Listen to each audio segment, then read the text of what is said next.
Bonjour à tous. Nous allons partager sur un thème, le Fils de l'homme. Alors, je ne vais pas traiter tout le thème, mais je vais l'approcher et ça vous permettra d'avoir une piste pour vous. Évidemment, c'est quelque chose pour des chrétiens affermis qui aiment la parole de Dieu et qui veulent en savoir plus. Alors, le titre de Fils de l'homme, quand on fait une recherche par moteur dans la Bible, dans le Nouveau Testament, il y a 73 versets où on trouve cela, avec 75 fois où ce fils de l'homme est énoncé. Alors c'est dans l'évangile de Matthieu où on trouve le plus Fils de l'homme. Pourquoi? Parce que l'évangile de Matthieu est le plus juif des évangiles. Il s'adresse aux juifs et il est écrit selon un modèle juif. Alors vous voyez, dans Matthieu, il y a 27 versets et 28, c'est là où on le retrouve. Alors,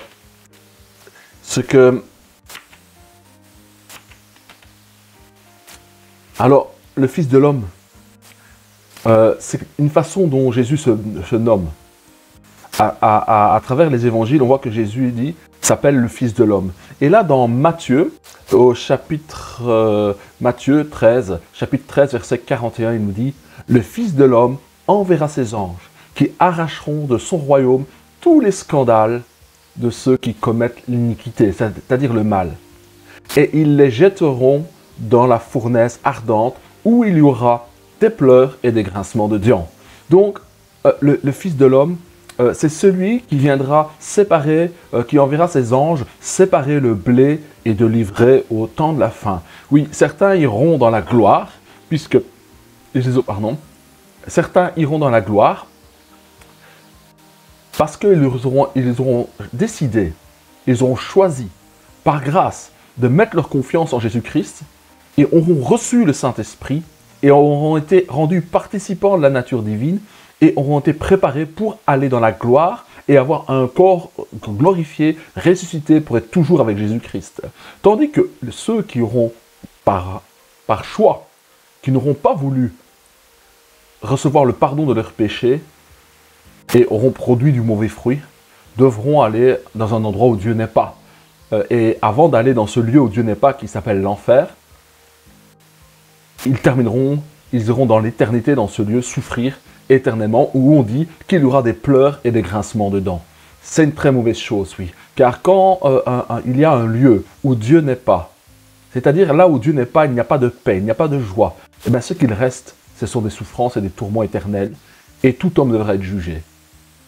Alors sur ce, le Fils de l'homme l'a annoncé, il a dit clairement qu'ils arracheront, que le Fils de l'homme enverra ses anges. Donc le Fils de l'homme est celui qui commande aux anges, qui a autorité sur les anges et qui leur dit ce qu'ils doivent faire.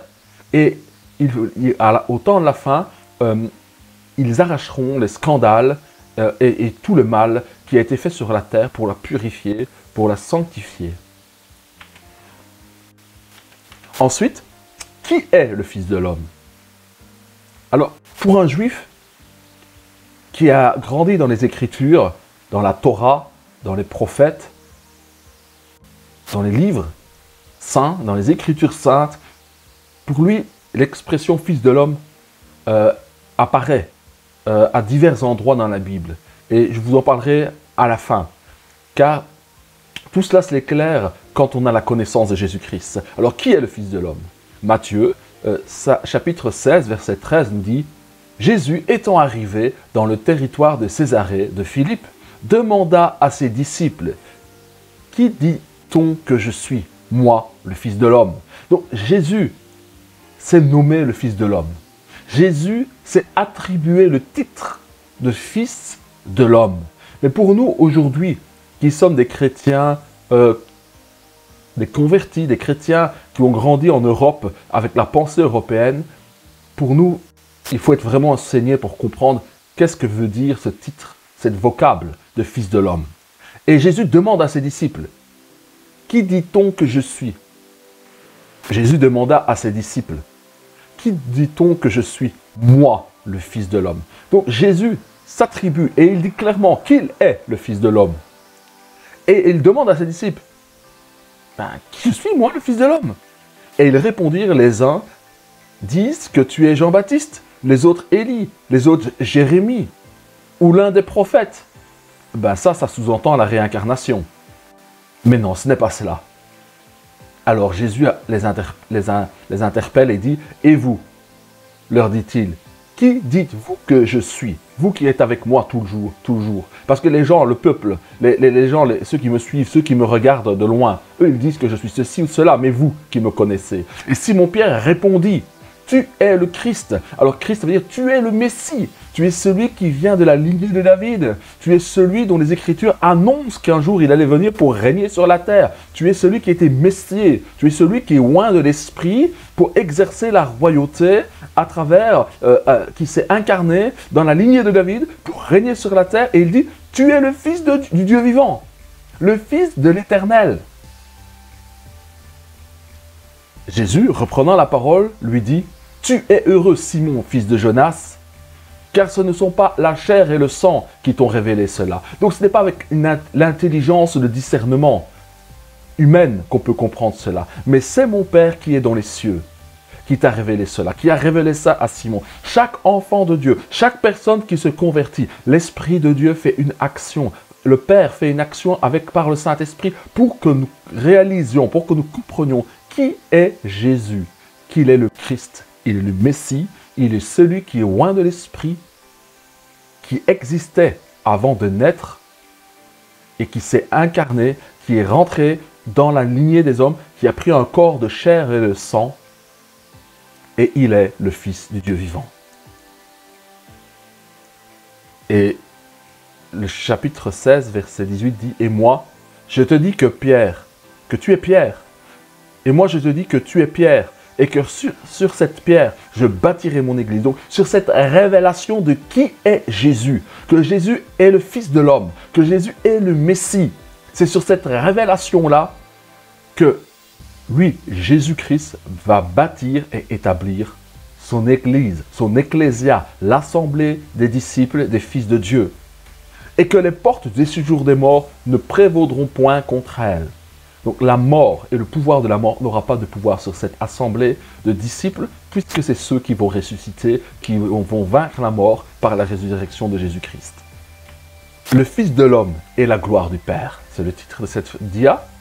Matthieu 16, 27 nous dit, « Car le Fils de l'homme doit venir dans la gloire de son Père. » Donc, le Fils de l'homme. Donc, nous avons vu que Jésus dit que moi, c'est moi qui suis le Fils de l'homme. Jésus s'identifie et se fait nommer le Fils de l'homme. Et là, il dit, « Car le Fils de l'homme doit venir dans la gloire de son Père avec ses anges. Et alors, il rendra à chacun selon ses œuvres. » Donc, c'est clair que Jésus et le Père sont associés et ont une même gloire. Et alors, il rendra à chacun selon ses œuvres. Cela évoque le jugement. Donc, le Fils de l'homme a le pouvoir de juger. Le Fils de l'homme est la gloire du Père. Et là, le Fils de l'homme livré. Matthieu 26, 45 nous dit, « Puis il alla vers ses disciples. » Donc Jésus, il leur dit, « Vous dormez maintenant et vous vous reposez. Voici, l'heure est venue, l'heure est proche, et le Fils de l'homme est livré aux mains des pécheurs. » Donc Jésus se fait appeler lui-même le Fils de l'homme. Il a été livré entre les mains des pécheurs. Judas l'a livré entre les mains du Sanhédrin et des Romains, là, et a donné le moyen de livrer Jésus pour qu'il soit crucifié. Alors, le Fils de l'homme a le pouvoir de pardonner le péché. Marc 2, chapitre 9 nous dit, « Lequel est le plus aisé de dire au paralytique, « Tes péchés sont pardonnés » ou de dire « Lève-toi, prends ton lit et marche ». Donc Jésus veut faire comprendre, qu'est-ce qui est le plus facile de dire à un homme? Qu'il se lève, qu'il soit guéri de sa paralysie, qu'il marche ou que ses péchés soient pardonnés. Il s'adresse bien à des Juifs qui comprennent que c'est Dieu seul qui peut pardonner les péchés. Or, afin que vous sachiez que le Fils de l'homme a sur la terre le pouvoir de pardonner les péchés. Donc le Fils de l'homme a le pouvoir. Jésus veut démontrer qu'il est le Fils de l'homme et qu'il a un pouvoir, qu'il a une autorité dans le temps où il est sur la terre, et son pouvoir est de pardonner les péchés. Et là il dit, « Je te l'ordonne », dit-il au paralytique, « Lève-toi, prends ton lit et va dans ta maison. » Et à l'instant, Il se leva, prit son lit et sortit en présence de tout le monde, de sorte qu'ils étaient tous dans l'étonnement et glorifiaient Dieu, disant, nous n'avons jamais rien vu de pareil. Jésus veut démontrer par cette guérison qu'il a le pouvoir de pardonner les péchés et de guérir un homme. Parce qu'il est plus difficile de pardonner les péchés que de guérir un homme. Et le signe de la guérison qui est opéré là est le signe visible de cette réalité spirituelle que le Fils de l'homme a le pouvoir d'exécuter et qui est le pardon des péchés. Alors, le Fils de l'homme à la droite de Dieu le Père. Dans Luc, chapitre 22, verset 69, « Désormais, le Fils de l'homme sera assis à la droite de la puissance de Dieu. » Jean 1, 51 nous dit, « Et il lui dit, en vérité, vous verrez désormais le ciel ouvert et les anges de Dieu monter et descendre sur le Fils de l'homme. » Donc, quand on lira à la fin de cet exposé, Daniel 7, vous comprendrez que quand Jésus a dit que vous verrez les anges monter et descendre sur le Fils de l'homme, donc c'est-à-dire sur lui. En fait, il évoque un verset, un passage dans Daniel 7, une révélation qui concerne le Fils de l'homme. Pendant tout son ministère, Jésus s'est fait appeler le Fils de l'homme. Et c'est une révélation qui était donnée à Daniel, dans Daniel 7. Mais Jésus a beaucoup parlé de cette a évoqué. Et chaque fois qu'il a dit qu'il était le Fils de l'homme, il faisait référence à ce que Daniel 7 dit. Et nous verrons cela à la fin. Et puis Actes 7, 55 nous dit, « Mais Étienne, rempli du Saint-Esprit. » Alors, quand on est rempli du Saint-Esprit, il y a des choses qu'on peut voir. Il y a des choses qu'on peut comprendre. Il y a des choses qu'on peut saisir, qui sont des choses spirituelles. Mais pour cela, il faut avoir le Saint-Esprit. Alors, mais Étienne, rempli du Saint-Esprit et fixant les regards vers le ciel, vit la gloire de Dieu et Jésus debout à la droite de Dieu et dans la gloire du Père. Alors, ce n'est pas seulement une figure de style de dire que Jésus est à la droite de Dieu, donc de la puissance de Dieu. Il se tient dans sa droite, donc il est dans la puissance de Dieu.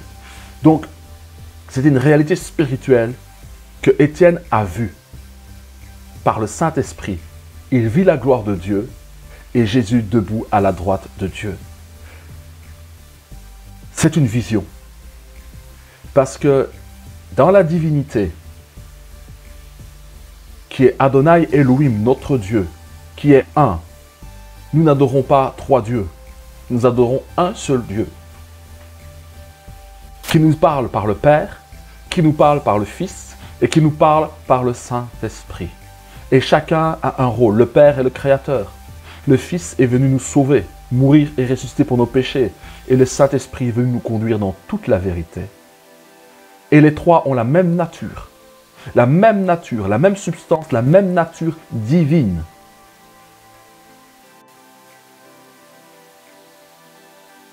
Et là, nous voyons que Jésus, le Fils de l'homme, est à la droite de Dieu. Alors, il faut croire au Fils de l'homme. Et le Fils de l'homme, nous allons voir au fur et à mesure que nous allons avancer dans les textes, le Fils de l'homme, c'est la nature, c'est l'aspect, il est dit que Jésus est parfaitement homme par sa naissance, mais il est parfaitement Dieu aussi. Donc il a la nature de Dieu et il habite dans un corps d'homme et il a une nature humaine. Ces deux natures cohabitent complètement ensemble. Ça n'en fait qu'une seule, ça fait qu'un seul être. Le Fils de l'homme est un être qui est parfaitement Dieu et qui est homme. Et il a le pouvoir de pardonner les péchés. Il est à la droite de la puissance de Dieu. Il est dit aussi dans certains passages où il est le maître du sabbat. Donc il a une grande autorité. Et il est dit ici dans Jean 3,11, croire au Fils de l'homme. Il faut croire en lui pour avoir la vie éternelle. Et nous allons lire ce texte qui dit, en vérité, je te le dis, nous disons ce que nous savons et nous rendons témoignage de ce que nous avons vu. Et vous ne recevez pas notre témoignage. si vous ne croyez pas quand je vous ai parlé des choses terrestres, comment croirez-vous quand je vous parlerai des choses célestes, des choses spirituelles, éternelles? Personne n'est monté au ciel. Non, aucun homme n'est monté au ciel. Si ce n'est celui qui est descendu du ciel, le Fils de l'homme, qui est dans le ciel. Donc le Fils de l'homme, il est dans le ciel.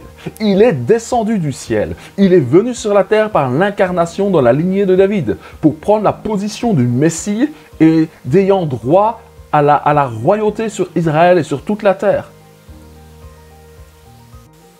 Personne n'est monté au ciel si ce n'est celui qui est descendu du ciel, le Fils de l'homme, qui est dans le ciel.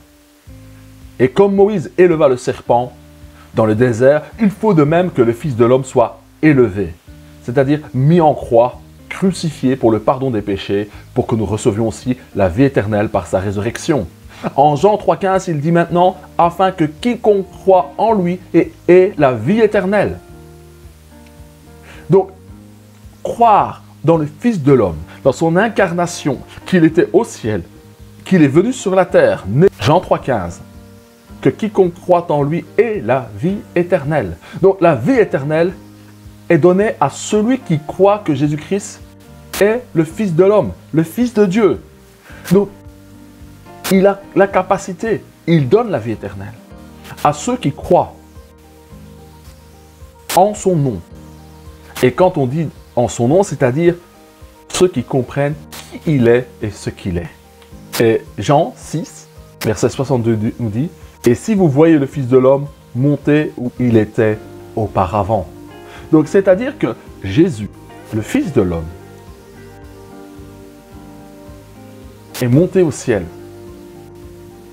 Mais avant de monter au ciel, ça veut dire qu'il en est descendu. C'est ce que dit ce texte. Jean 8, 27 dit, « Ils ne comprirent point qu'il leur parlait du Père. » Jésus a parlé du Père. Jésus donc leur dit, « Quand vous aurez élevé le Fils de l'homme, alors vous connaîtrez ce que je suis. » La connaissance de qui est Jésus et ce qu'il est dans sa nature est déterminant pour le salut et pour avoir la vie éternelle. Alors vous connaîtrez ce que je suis. Alors, je vais prendre des mots un peu compliqués. Si vous connaissez, si vous comprenez ce qu'est ma nature ontologique, de quoi je suis fait, ce que je suis, alors vous aurez la vie éternelle. Et Jésus dit, et que je ne fais rien de moi-même, mais que je parle selon ce que le Père m'a enseigné. Donc le Père a donné un enseignement, une Torah. La Torah, c'est l'enseignement. Il doit donner les paroles. Et Jésus est venu accomplir la parole du Père sur la terre. Et il a reçu cette parole. Et cette parole est en lui. Et il est la parole. Il est le Verbe. Il est l'expression de la divinité. Et il est venu accomplir ces paroles. Et Jean 8, 29 dit, « Celui qui m'a envoyé est avec moi. Il ne m'a pas laissé seul, parce que je fais toujours ce qui lui est agréable. » Et là, il nous parle du Père.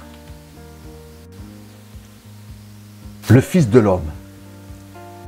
Dans Marc 8, 38 nous dit, « Car quiconque aura honte de moi, dit Jésus, et de mes paroles, » mais ces paroles viennent d'où? C'est les paroles que le Père lui a données qu'il prononce. Des paroles ineffables, des paroles que Jésus a pris du ciel, de l'éternité du Père, et qu'il est venu nous apporter.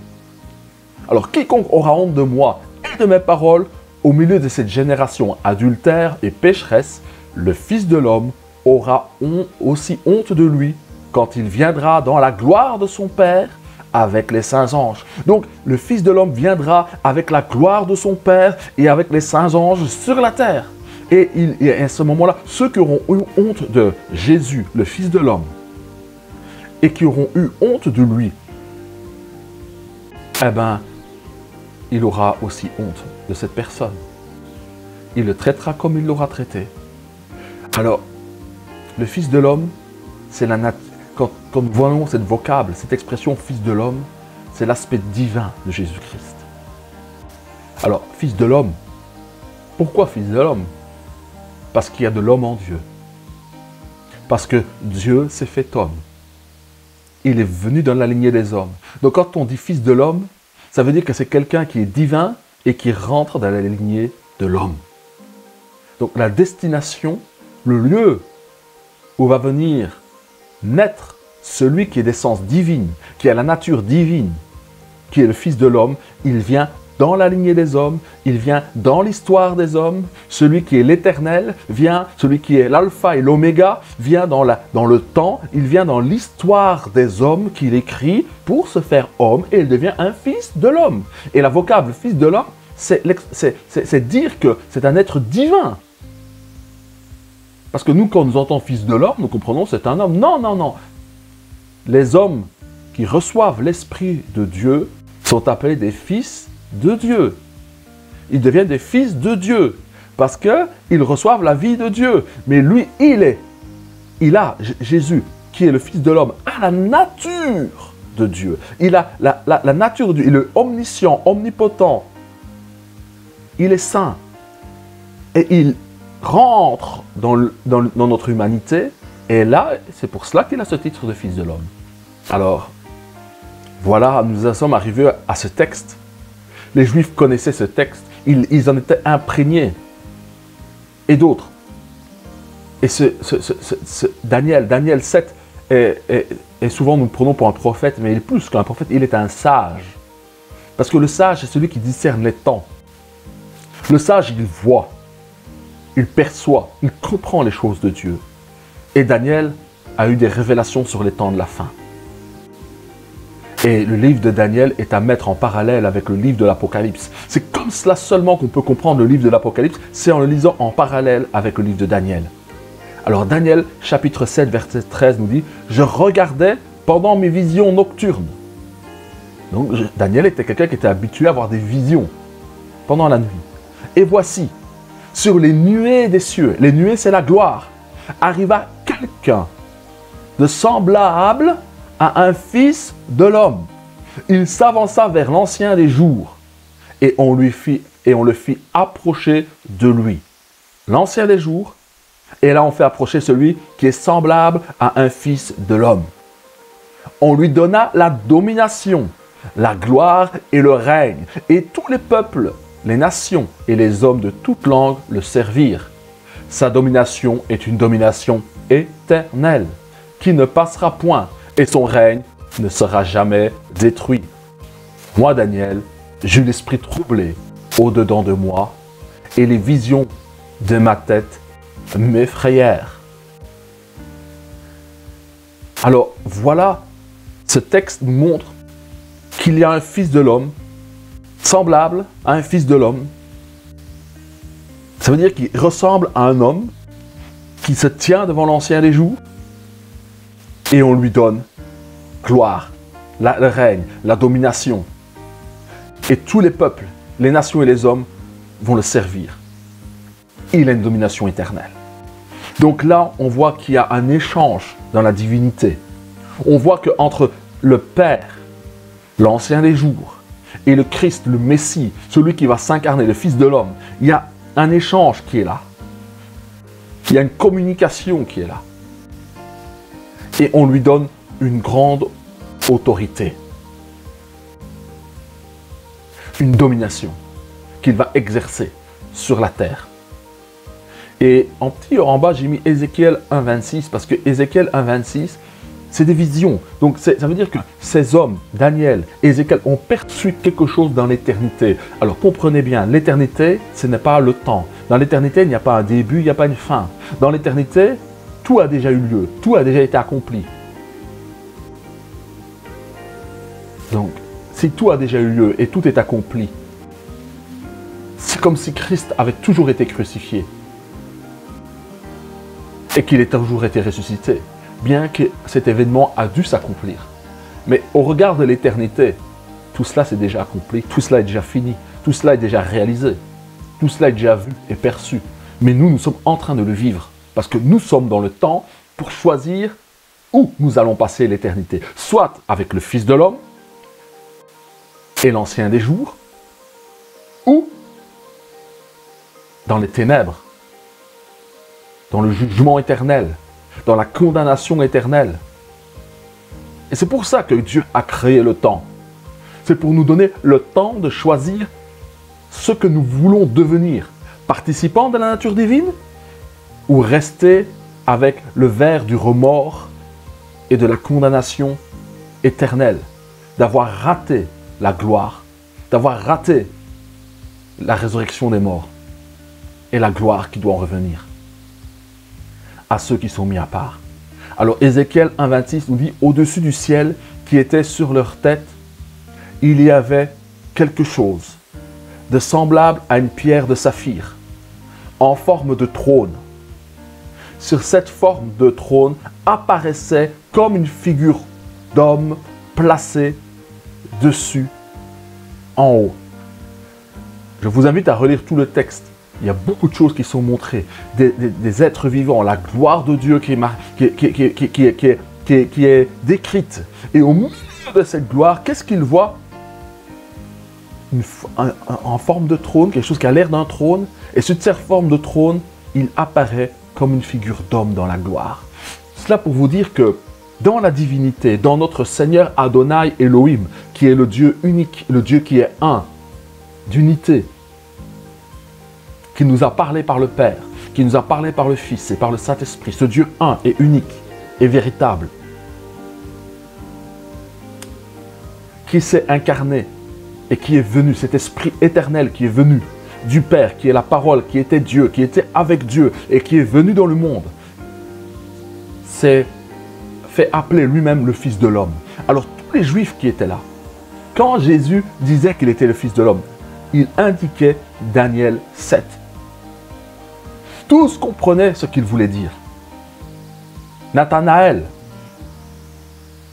qui était sous le figuier et que Jésus avait vu en esprit.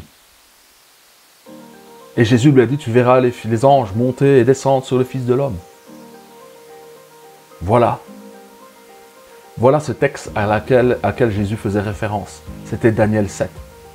Et tout juif instruit qui a lu la Torah comprenait que Jésus est le Messie et le Fils de l'homme qui devait venir. C'était d'une évidence flagrante.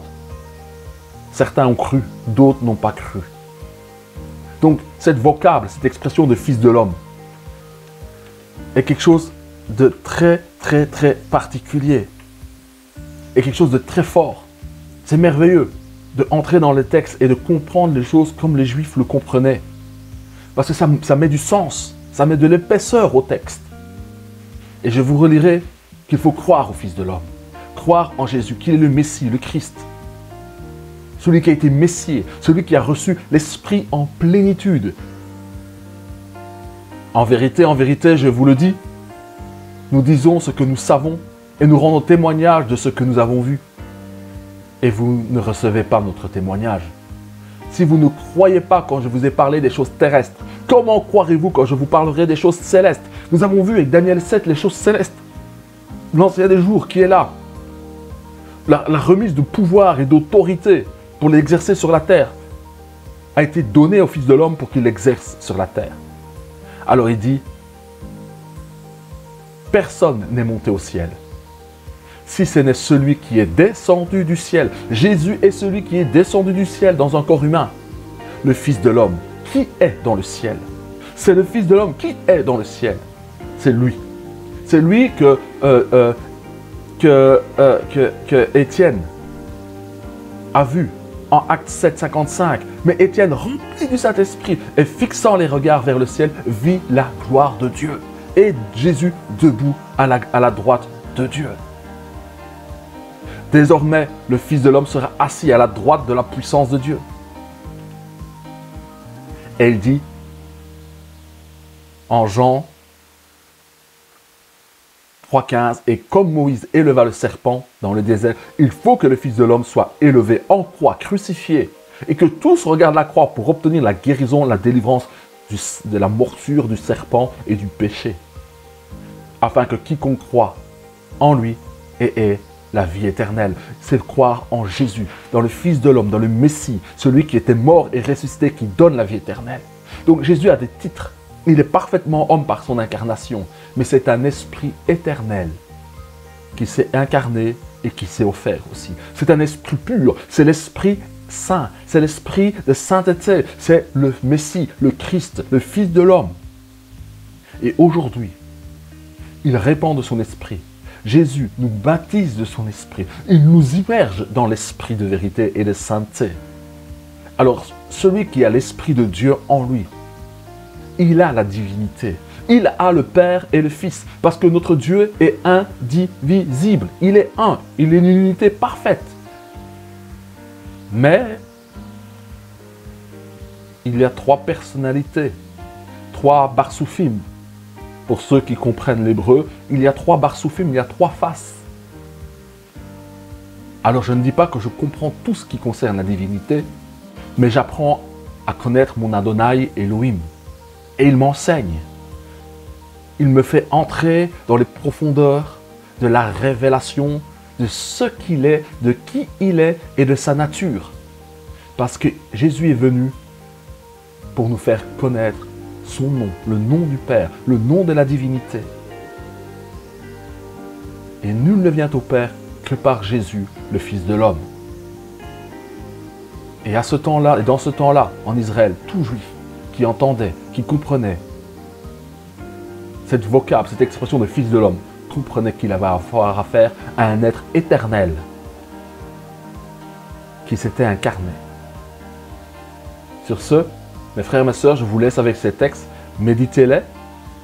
Ce n'est pas un enseignement qui est complet, certes, mais plongez vos regards dans les Écritures, appréciez cette notion de Fils de l'homme, et en appréciant cette notion de Fils de l'homme qui nous expliquait là, nous comprendrons que Jésus est parfaitement Dieu et parfaitement homme. Et là, avec ceci, j'ai voulu mettre l'accent sur cette nature, sur l'aspect glorieux, éternel de Jésus, le Fils de l'homme. Et si nous voulons le voir, si nous voulons percevoir des choses glorieuses de la nature de notre Dieu, pour apprécier qui il est, ce qu'il est, il faut être rempli du Saint-Esprit et avoir faim de lui. Parce qu'il se laisse trouver par ceux qui le cherchent.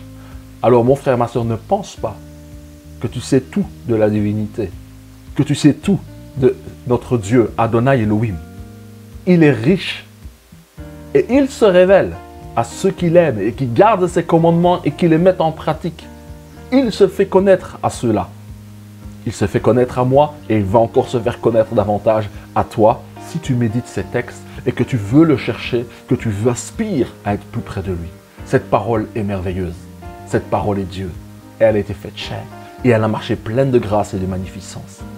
Et nous rendons témoignage que le salut, le pardon des péchés et la vie éternelle est donné par le nom de Jésus seul, notre Seigneur.